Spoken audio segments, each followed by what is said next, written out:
So it isn't about who got into the Pro Football Hall of Fame, but for the second year in a row, it is about why Terrell Owens didn't get in. Hall of Famer and Selection Committee member Dan Fouts had the following explanation. Dan? I think his numbers are very worthy, but again, on the other side of it, you know, his actions on and off the field, on the sideline, in the locker room, and the fact that he played for so many teams, it was such a great player. The question to me always comes back to, if he was so great, why would those teams get rid of him? And I think we all know the answers. I think he did receive a fair evaluation of his career, both pros and cons. But obviously, ripping the Hall of Fame in the process, what good is that going to do? I just don't understand that, but I didn't understand a lot of the things he did in his career. Stephen A., what do you make of Fouts' comments? I think he should be ashamed of himself. But having said that, let me be very, very careful moving forward by reminding everybody that Dan Fouts is somebody I have profound respect for. What he was as a quarterback, what San Diego through the Air Coryell era was, I greatly respect and appreciate it with him, Charlie Joyner, Chuck Muncie, Kellen Winslow Sr., Dan Fouts, and that offense in San Diego was incredibly, incredibly special. And I always regretted the fact that they lost in that AFC Championship game in Cincinnati, because I believe had the game been in San Diego instead of Cincinnati's Kenny Anderson team in an ice bowl, for crying out loud, because that's how cold it was, Max. I truly believe in my heart of hearts that San Diego would have been in that Super Bowl instead of Cincinnati. Having said all of that, Dan Fouts has been around long enough. In 14 years in his NFL career, he went to the playoffs 4 times. Now, he played for San Diego throughout his entire career, but he's seen players come and go from various different teams. He's heard reports about individuals that ultimately ended up in the Hall of Fame that didn't have the greatest reputations. But I assure you that when Dan Fouts was playing, Dan Fouts would have been one of those individuals that emphatically stated your performance matters. How you perform on the field of play matters. If the Hall of Fame was about being liked, then a lot of dudes would not be in there. And to look at T.O. with 15,934 receiving yards, 153 TDs in 15 NFL seasons, 1,078 receptions, ranking top 6 in a multitude of categories for wide receivers all time. When he was on the field, he was a difference maker. And Dan Fouts, being a quarterback, should know that better than anybody. So to sit up there and to say, it's one thing if he would have said, we didn't like his reputation. That's not good. But we can't deny what he did.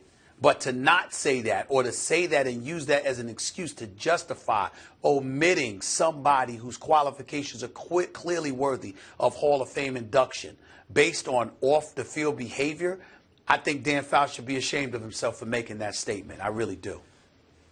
Well, first of all, Deion Sanders played for 3 teams. I mean, you go to other sports, but to make it, Carlos Beltran moved around to a lot of teams. He's going to be in the Hall of Fame, and he deserves it. And he was a well-liked teammate. They won titles, Deion Sanders moved around. Yeah, okay, Deion Sanders moved around teams. Not T.O.'s fault he didn't win titles. I mean, he was the best player on the field in that Super Bowl, and they were playing the Patriots, and he was the best player on the field, either team that day, on one leg, incidentally, for which he was called selfish leading up to the game that he wanted to play on one leg. T.O.'s got this right. He said, look, I got a slap on the wrist last year because it was my first year of eligibility. Get it. You're not a first ballot Hall of Famer because you were considered a distraction in the locker room. Okay, this isn't first ballot anymore. And for Fouts not only to say on and off the field, on the field he balled. What is Fouts talking about? Off the field, did he get arrested? Did he get improv? Was he in trouble? Did he show up out of shape and unprepared? No. What are you talking about? Because you rubbed some people the wrong way in the locker room? Because you're wondering why everyone can't ball like you? And then for Fouts to say, so he's wrong there, in my opinion, and then for Fouts to say, and then taking shots at the Hall of Fame, you're not doing yourself any favors, essentially. If there's an implicit admission there that by taking a shot at the institution, it's going to encourage the voters to not vote for him. Whichever voters feel that way should recuse themselves from the vote. What has that got to do with T.O. the player? I don't understand that at all. So if Fouts is taking the temperature of the room, speaking for himself and maybe for others, at least the way he's interpreting it, that people think that T.O.'s, I don't know, locker room issues with some guys disqualifies him from the Hall of Fame, that is simply wrong-headed, as I've said all along. There are hard decisions for the Hall of Fame. There are borderline cases, guys who shouldn't be in, barely in, etc., maybe eventually. That ain't T.O. This is a no-brainer. It's an easy one. T.O. is a Hall of Famer by the eyeball test, by the numbers, by common sense. He should be in the Hall of Fame, period. Max, I think we have to go a little bit deeper, though, because when you think about Dan Fouts, you were a quarterback. That means you know what the position requires and you know what other positions require.